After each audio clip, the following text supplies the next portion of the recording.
নমস্কার, কেমন আছেন আপনারা সবাই? এসপি কিচেন ব্লগে আপনাদের সবাইকে স্বাগত জানাই। আজকে আমি তৈরি করব আরসা। তো আরসার জন্য আমি দেখুন আতপ চাল ভিজিয়েছি।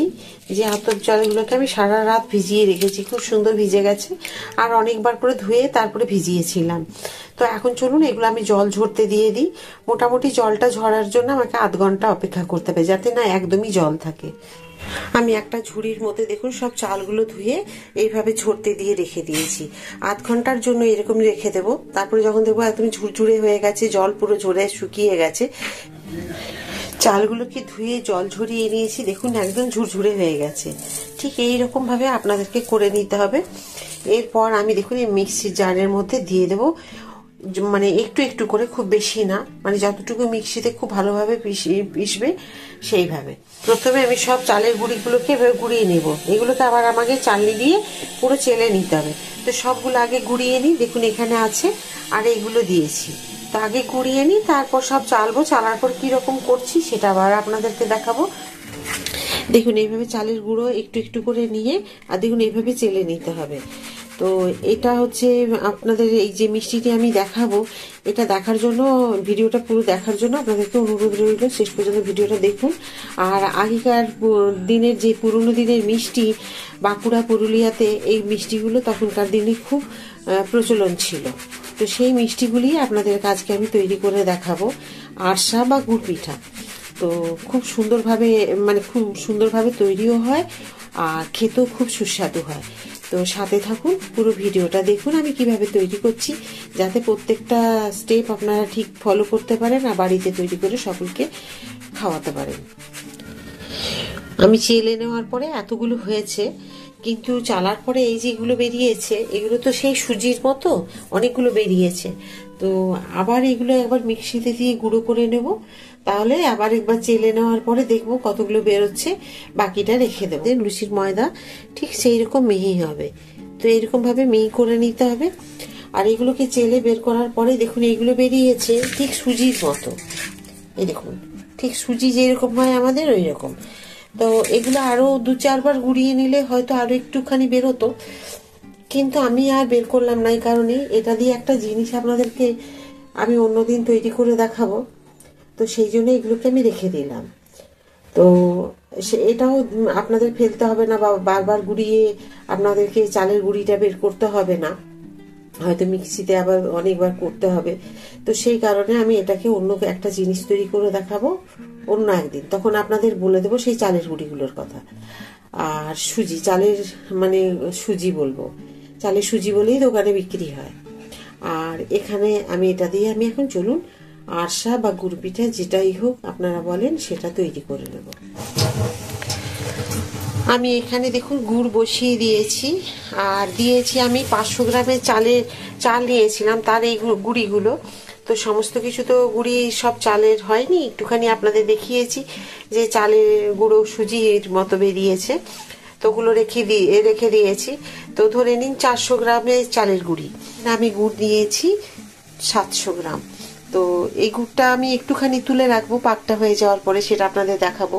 প্রয়োজন পড়লে নেব, নাহলে নেব না। তো আমি যে 700 গুড় নিয়েছি তার সাথে 1 কাপ জল দিয়েছি। এখন এই গুড়ের পাকটা আমি তৈরি করে নিই।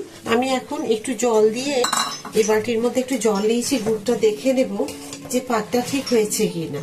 তো দেখুন আপনারা, এখানে নিয়ে নিচ্ছি। তো এখন দেখছি এইভাবে আঙুল দিয়ে দেখি যে না, আরো 2 মিনিট মতো হবে। এখন এবার দেখে নিই আরেকবার কিরকম হয়েছে। চলুন, এখন মনে হচ্ছে হয়ে গেছে। হ্যাঁ, এখন হয়ে গেছে, কারণ এখন দেখেই মনে হচ্ছে যে এইভাবে পাকটা করে নিতে হবে। দেখুন আপনাদের জলটা ফেলে দেখাই। এই যে দেখছেন হাতের মধ্যে,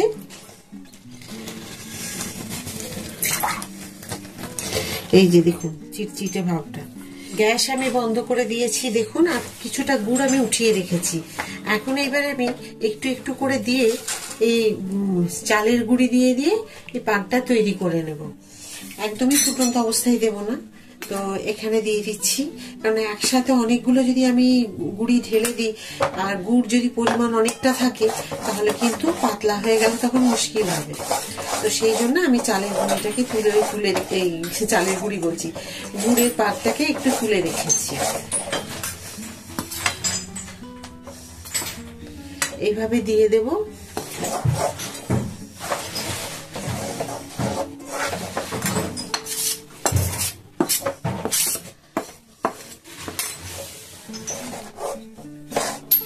দেখুন পুরোটা মানে দিয়ে নিই একসাথে, আমি একটু একটু করে দিচ্ছি। আর গুড়ের যদি প্রয়োজন হয় আমি পাকটা যে তৈরি করে রেখেছি তাহলে তখন থেকে একটু করে হাতায় বা চামচে করে তুলে তুলে দেব। একসাথে দিয়ে দিলে কিন্তু পাকটা নষ্ট হয়ে যাবে। সম্পূর্ণ চালের গুঁড়ি আমি দিয়ে দিলাম। দেখুন আমাকে আর গুড় দিতে হয়নি, আমি যেটা দিয়েছিলাম তার মধ্যেই আমার হয়ে গেছে। তার মানে আমি যে 700 গুড় নিয়েছিলাম আমার মোটামুটি ধরুন 100 তুলে রেখেছি, মানে 600 গুড়ে হয়ে গেছে। 400 চালের গুঁড়ি, মানে 500 নিয়েছিলাম, গুঁড়ি বেরোলো 400 মতো, আর 700 গুড়ের 100 তুলে রেখেছি, 600 মতো দিয়েছি। তো দেখুন এটাকে এবার আমি একটু একটা জায়গায় ঢেলে একটু ঠান্ডা করে নেব। ঠান্ডা করে নিয়ে তারপর আবার তৈরি করব।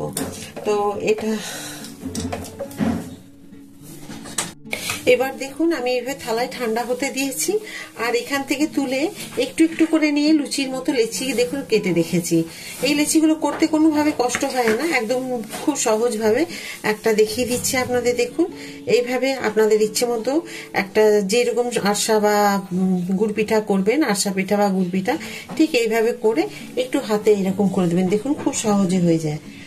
তো এইভাবে করে নিয়ে একটা এরকম যে কোনো আপনাদের কাছে থাকবে পলিথিন, প্লাস্টিক, যাই হোক এরকম থাকবে, তার মধ্যে দিয়ে আপনি এইভাবে একটা তুলে নেবেন, তুলে আর এর মধ্যে দিয়ে দেবেন। এর মধ্যে দেওয়ার পরে এইরকম একটুখানি শেপ দিয়ে দেবেন। দেখুন কত সহজে হয়ে যাচ্ছে।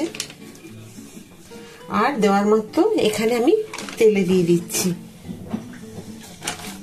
দেখুন কোনো মানে যে ঝামেলা তা নয়, একদম সহজ।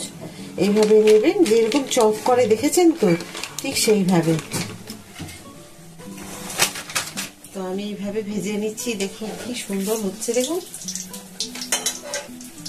এখন কিন্তু হাতেও এইভাবে করে একটু তেল মাখিয়ে হাতের মধ্যে আর এইভাবে ছেড়ে দিচ্ছি। তো আপনারা এইভাবেও ফেলতে পারেন, কোনো কিছু না নিয়ে এর মধ্যে ডিশের মধ্যেও আপনারা করতে পারেন, একটু তেল মাখিয়ে দিয়ে এইভাবে ছেড়ে দেবেন। তো এই মিষ্টিগুলো আগেকার দিনে খুব বিখ্যাত ছিল। তখনকার দিনে তো এত সুন্দর সুন্দর দোকানে মিষ্টি পাওয়া যেত না, আর পাওয়া গেলেও হয়তো সবার সামর্থ্য থাকতো না, ক্ষমতার বাইরে ছিল হয়তো কেনার। তো সেই কারণে কি করতো, বাড়িতে টানা নাড়ু, বোঁদের মিষ্টি, গুড়ের, চিনি বা এই আরসা পিঠা বা গুড় পিঠা। তো এটা শুধু বাঁকুড়া পুরুলিয়া বলে নয়, আমি বর্ধমানেও দেখেছি যে আমাদের, আমি যখন আসানসোলে ছিলাম আমাদের ওখানেও দেখতাম এটার প্রচলন খুব বেশি। তো ওখানে বলতো আরসা, আর বাঁকুড়ায় বলে গুড় পিঠা। জিনিসটা একই, নামটা দু জায়গায় দুই রকম। তো খেতে কিন্তু খুবই টেস্ট। এগুলো আগেকার দিনের এই জিনিস মিষ্টিগুলো হারিয়ে যাচ্ছে। তো ওই জন্য যাতে না এই জিনিসগুলো সবাই ভুলে যায়, সেই কারণে আমি কিন্তু অনেক মিষ্টি আগেকার দিনে যেগুলো দেখাচ্ছি, যেমন আপনাদেরকে বোঁদের মিষ্টিটা এখনো দেখানো হয়নি, দরবেশ দেখিয়েছি। ওগুলো সব দোকানেই পাবেন, আপনি শহরে, গ্রাম বাংলায় সব জায়গায় পাবেন। কিন্তু এই যে টানা নাড়ু বা বোঁদের মিষ্টি, এইগুলো কিন্তু আপনারা এখন কিন্তু শহরে পাবেন না, গ্রামেও পাওয়া যায় না। তো সেই জন্য আমি চাই যে এই গ্রাম বাংলার যে মিষ্টিগুলো আমাদের আগেকার দিনে সব সময় সব দোকানে পাওয়া যেত। তবে আরসাটা পাওয়া যেত না, এটা বাড়িতে তৈরি করত। তবে টানা নাড়ু বা বোঁদের যে মিষ্টি, এগুলো পাওয়া যেত দোকানে, এখন কিন্তু পাওয়া যায় না, খুঁজলেও পাই না। তো আপনাদেরকে এই মিষ্টিগুলো তো আমি দেখাই, দেখেছেন তো। তো চেষ্টা করবো আপনাদেরকে অনেক কিছু পুরোনো দিনের মিষ্টি দেখানোর জন্য।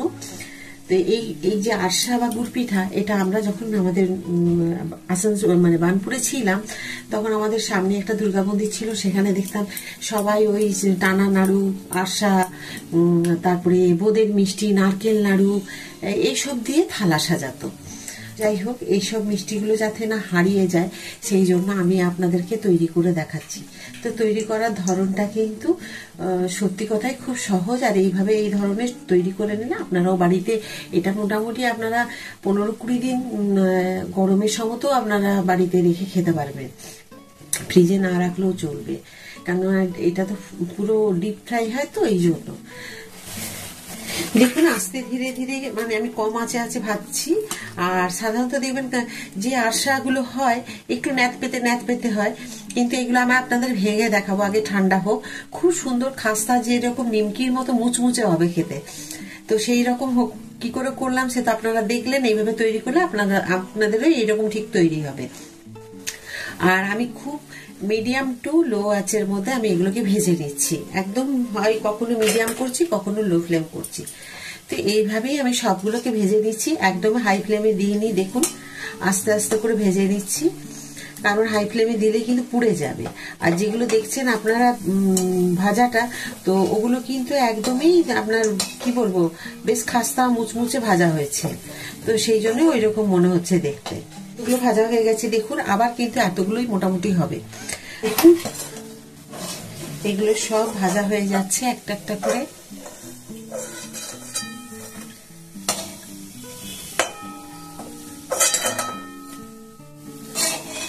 এইভাবে একটা ছান্তার মধ্যে দিয়ে তেলগুলোকে ঝরিয়ে নিতে হবে। এই যে দেখুন,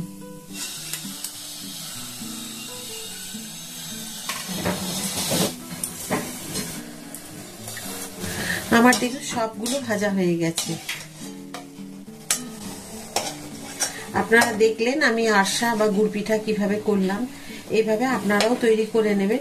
দেখুন আমার হয়ে গেছে আরশাগুলো, তবে আপনাদেরকে একটা ভেঙে দেখাচ্ছি, যেটা প্রথমে করেছি। দেখুন এই যে ধরলাম, দেখুন আওয়াজ শুনে বুঝতে পারছেন কি সুন্দর হয়েছে, এই দেখুন। তো এইভাবে আমি করেছি, আপনাদের দেখবেন আশা করলে কিন্তু এত সুন্দর মুচমুচে খাস্তা হয় না। তো আমি যেটা করেছি দেখুন একদম মুচমুচে খাস্তা, এই দেখুন। আজকে আমি আরশা বা গুড় পিঠার এই ভিডিওটা আপনাদের কাছে তৈরি করে দেখালাম। আমি যেভাবে করেছি আপনারাও ঠিক ওইভাবে ফলো করে তৈরি করে রাখুন। দেখুন আমার মতোই আপনাদেরও এইরকম খাস্তা মুচমুচে আরশা হবে, নরম কিন্তু ন্যাত পেতে হবে না। তো এইরকম খাস্তা মুচমুচে আরশা বা গুড় পিঠাগুলো খেতে খুব ভালো লাগে। তবে আমার মতো তৈরি করে নেওয়ার জন্য আপনাদেরকে পুরো ভিডিওটা আপনাদেরকে দেখতে হবে, স্টেপ বাই স্টেপ আপনারা ওইভাবে তৈরি করে নেবেন। তবে আজকে আপনাদের আরশা বা গুড় পিঠার এই ভিডিওটা আপনাদের কেমন লাগলো? যদি আজকে আমার এই ভিডিওটা ভালো লাগে অবশ্যই একটা লাইক করে দেবেন, আর সাবস্ক্রাইব করতে একদম ভুলবেন না। সবসময় যেমন আপনারা সব দিন আমার সাথে থাকেন, ওইভাবেই আমার সাথে থাকবেন, আর প্রচুরভাবে শেয়ার করে দিন ভিডিওটা, যাতে আমার এই রান্নাগুলো সকলের কাছে পৌঁছে যায়। আবার একটা নতুন ভিডিও নিয়ে, নতুন রান্না নিয়ে আপনাদের কাছে আমি চলে আসবো। সবাই খুব ভালো থাকুন, সুস্থ থাকুন, এই বলে আজকের ভিডিওটা শেষ করছি। নমস্কার।